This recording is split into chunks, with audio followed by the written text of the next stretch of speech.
to another video. In today's video, I'm going to be sharing with you 5 scientifically proven supplements that help with PCOS and weight loss. This has worked for me and it has worked for my clients. As always, this is not medical advice. I'm just sharing my life, sharing what works for me. You can always experiment with yourself, talk with your doctor, figure out what works for you, but I'm just going to share the things that have been scientifically proven to work and how I have experienced them and what my clients have experienced. And that way, if you are feeling like, I may need something extra to help with this journey that I'm on, you can use some of these as well. So let's get right into it. Number 1 is Berberine. Berberine is nature's metformin. If you guys have not heard, metformin is sort of a medication that they give people with diabetes, and it helps regulate their blood sugar. Now, we have most recently realized that Berberine acts very similarly to metformin, and it's way cheaper, and you don't need a doctor for it. So, Berberine. Now, what does this do for people with PCOS? If you have PCOS, you likely have insulin resistance. That means your body doesn't pump insulin when it's supposed to and manage your blood sugar the way it's supposed to. So people with PCOS tend to have high fasting glucose levels, and they tend to have sort of like these diabetic-like metabolisms, and they struggle with eating carbohydrates. So there's a lot of, it's interesting because there's a lot of research, or I don't know if I want to say research, but there's a lot of doctors who are like, if you have PCOS, you have to be low carb because your body can't handle carbohydrates because it's so sensitive. It's so resistant to insulin. So we want to be insulin sensitive. Berberine actually helps with this. It enhances insulin sensitivity, and in turn, it lowers your fasting blood glucose levels. Because remember, if your insulin's not doing what it's supposed to, it's not clearing the sugar from your blood, so your glucose levels are high. Now, it also has been clinically proven to support weight management. It does reduce body fat accumulation. What I've seen in my clients is, and it actually in my own self, so I take the recommended dose. Actually, I take a little bit more. The recommended dose is 1,500 milligrams a day, so split up between 3 meals for up to 12 weeks. But what I've seen is that I may not necessarily lose weight, but I definitely lose fat. Like my body starts to look a little bit more lean. I don't feel as bloated. So it does reduce fat accumulation in that way. It also improves your lipid profiles. This is really, really good for just general health. This is why sometimes I'm like, this is not just for PCOS. This is just for people in general. It improves your lipid profiles. It decreases triglycerides and LDL cholesterol while raising HDL. So I take Berberine for those reasons. I also take it because it's just good for general health. Your blood sugar is not supposed to be doing this all day. You should try and have these tiny movements. What Berberine does is it helps you stabilize your blood sugar throughout the day. And that means that your pancreas is not going to have to work as hard. So I love that. I think it's good for general health. I don't even think it has to be for weight loss. So Berberine. Now, again, as I said before, the dosage is about 500 milligrams with each meal. So a total of 1,500 milligrams per day.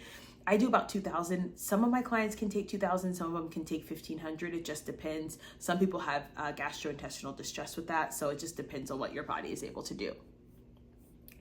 Okay, the next one is CoQ10, which is actually an antioxidant. I have taken this for a while. It's also in this like supplement that I take from Thorne. I take the ovarian care supplement just to work on, I've been taking that for like probably 2 years now, and I love it because it has CoQ10 in it, and it has green tea and all of these different things that are supposed to help with womb support, just to clean everything out and make sure everything is healthy. So, but anyway, I didn't necessarily realize that it was good for people with PCOS. So now I know it reduces like the total testosterone and DHEAs in the blood and in the body. Now, people with PCOS tend to have high testosterone levels. They tend to have they get hair, they have, just male characteristics sometimes. When you take CoQ10, it balances out your hormones. It also lowers your insulin levels. So it works in conjunction with your Berberine to lower your insulin levels. This means that you're able to eat more healthy, natural carbohydrates without worrying about whether or not it's going to stick to you as fat. So you're able to get the energy that you need from the carbohydrates without it impacting you in the same way that it would if you weren't taking these things. You see, people are like, you can't have carbs with PCOS. So we're sending these women on these keto diets and they feel like garbage. They can't actually function on those diets. It's hard for them. And it actually is more disruptive to their hormones to go on a low carb diet. And they have no energy to work out either. So when you take some of these supplements, it kind of helps your body do what it's supposed to do. And you can use the carbohydrates for energy as well. So 100 milligrams a day of CoQ10. It's Coenzyme Q10. It's an antioxidant. Also really helps with your heart. Again, this is like general health as well. It's not just for PCOS, but in terms of PCOS, it does reduce the amount of total testosterone you have, which means then that your hormones are balanced and your body can start doing things like having a regular cycle, ovulating, creating mature eggs. Do you see what I'm saying? So this is a really, really helpful supplement. 100 milligrams a day for about 12 weeks is effective. You'll notice that for me and my clients, I really like for my clients to take a couple of weeks off every 12 weeks from their supplements. They shouldn't be on them forever. And I do believe that you won't need to be on supplements forever with PCOS. So I'm just throwing that out there. There are some scientific studies to back this up. I'll post them in the description box below, but just know CoQ10 improves insulin resistance. And we know that people with PCOS tend to have so much insulin resistance. They have a hard time processing carbohydrates. They have a hard time clearing blood sugar. So CoQ10 helps with that. Now, let's move on to the next one, which is vitamin D. Again, something that's very beneficial for everybody. If you're Black, I've said this before, you need more vitamin D than everybody else because our skin does not absorb it as well from the sun. So you'll need it more than you'll need to take maybe a higher dosage. But here's what vitamin D does. Vitamin D is actually a prohormone. It improves follicular development. Now, people with PCOS tend to have trouble with conceiving. It also increases the number of dominant follicles, which means that when you're about to ovulate, you actually get eggs. Some people, their body tries to ovulate when they have PCOS and they don't have eggs. It also enhances your menstrual cycle and it improves your regularity. Now, I didn't have like many symptoms recently, but I remember when I first got my cycle back after like long periods of times of having weird cycles, I was taking high doses of vitamin D. And when combined with Berberine, it really actually helps your cycle become regular. Now we know that people with PCOS, they tend to have these either really long cycles or they'll have their period like twice in a month. It's not regular. And that's a sign that your hormones are off. And so when you take a vitamin D with metformin, the research has proven that it actually gets you on a regular cycle, which is great. This has nothing to do even with like wanting to conceive. It more has to do with like the fact that you want your body to do what it's actually designed to do. Not necessarily have babies, but to be able to have the ability to. I know people are like, I don't want kids. It's like, fine, whatever. That doesn't matter actually, but your body is supposed to have the ability to, right? It's supposed to. Don't argue with your dirty draws. Do not argue with me. It's supposed to have that ability, which means you want to get, when you are at your healthiest, you could conceive if you wanted to. When you are at your healthiest, you have regular cycles. So that's what we're aiming for. We're aiming for health, right? Okay. The range for vitamin D is crazy. I take 50 IU a week. So that's 50,000 IU a week. Okay. That's just me though, because I tend to have lower vitamin D levels. Now, anywhere from 200, and this is where you need to talk to your doctor, because your doctor can look at your levels and go, okay, this is how much you're gonna need to get to where I want you to be. I take 50,000 IU, but there are people who have success with 10,000, 5,000 daily, whatever. It doesn't, it's just whatever your doctor says is best for you. There is a study for this as well. Number 4, one of my faves, there's 7 different kinds of magnesium. I should really post that somewhere, but yeah, whatever. Magnesium in general is very good for PCOS. It has proven to reduce your BMI. It has been proven to reduce your BMI. It also lowers your serum testosterone levels. Remember, people with PCOS tend to have high testosterone, and it increases your luteinizing hormone levels. So again, women with PCOS tend to have struggle ovulating, and they struggle with regular cycles like the LH surge and the dip that normal cycles have. And so when you take magnesium, it actually improves these levels. And so people who take about 250 milligrams of magnesium oxide daily for about 8 weeks, this has been proven to be successful. Now for me, I just like magnesium for the purpose of stress. I take biglycinate. I've never taken magnesium oxide, to be honest. I take I've done the Calm, and I've done the biglycinate. I think I'm saying that right. And I use that just for relaxation and sleep and reducing stress levels. This is not something that has been proven, but I'm going to say it. I think that women with PCOS tend to live very stressful lives, and so their body starts to shut down. And so if you can get your body to get more into a relaxed state, then that's always better. So that's always been my theory. It's never been a result of LH hormones. So my clients take magnesium biglycinate, and I know it does still have some properties that help.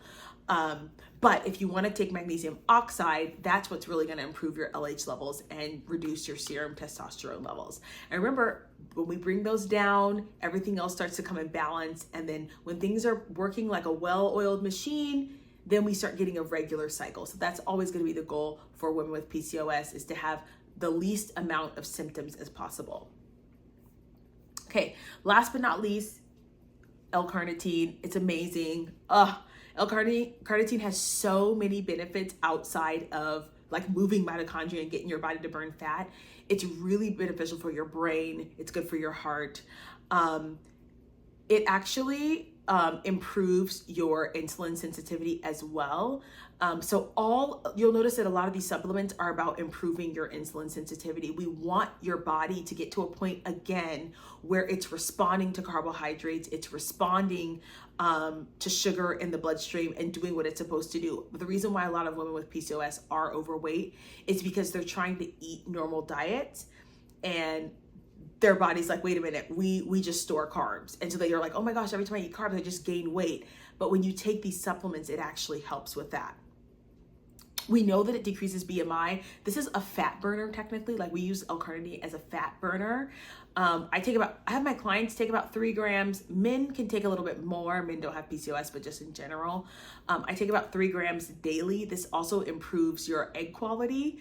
Again, just random benefits to your health that have nothing to do with PCOS. It actually gets your body moving fat. And so it's ironic because like, you may gain weight because of PCOS, and if you lose weight, you can actually reduce your PCOS symptoms. So sometimes that's why we want women to improve their insulin levels and all that, because once you start to lose weight, your body will start to regulate itself. It's not that losing weight will solve all of your problems, but you don't want to get into this cycle when you have PCOS where you're like gaining weight and gaining weight and gaining weight, because the problems start to compound upon one another. Losing weight does help with PCOS symptoms. It will not cure them all, but it certainly does help with them.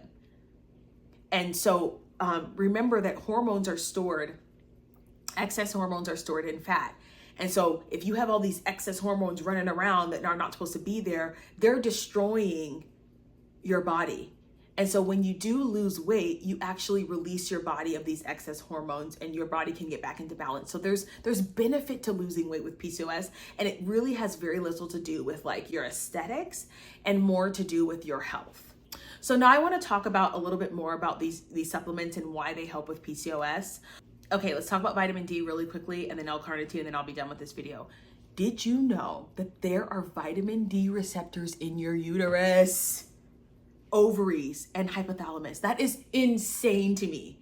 You have vitamin D receptors in your uterus. That is, when I learned that, I was like, okay, this is so much more than sunlight. If you have a deficiency, it can impair your follicular development and ovulation, which means now you're messing with your cycles and all that. So do you guys see how important vitamin D is? Like, it is so much more than just it. We know that it's an antidepressant. It's almost like this magic pill. Vitamin D also has these anti-inflammatory effects. And for some reason, women with PCOS have high levels of inflammation, and like systemically all over the place. And so if you can improve inflammation, then you can improve your PCOS symptoms. Like, this is so crazy. It's just unbelievable what vitamin D actually does for women's bodies. Okay, lastly, I talked a little bit about this with L-Carnitine, but I want to just give you a little bit more information on L-Carnitine. L-Carnitine helps transport fatty acids into the mitochondria for energy production. So that means your mitochondria are actually doing what they're supposed to do. Some people have suppressed mitochondria action. Okay, you want to be able to like utilize and move your lipids. Those are fats. If your mitochondria are not working properly, they will not move fat. And if they're not moving fat, then you're not losing weight and your symptoms will not improve. Okay. It can reset anovulatory cycles, meaning cycles that are anovulatory are cycles where you don't ovulate. And what they think is happening is that because your mitochondria are actually sending the signals where they're supposed to and things are moving around, that signals are actually being sent to the right place. So when you have PCOS, things are not firing the way you're supposed to. You have suppressed mitochondria function. You have just suppressed immune function in general. And so what they're saying is that when you reduce all of this inflammation and weight loss, things are firing again to the right places.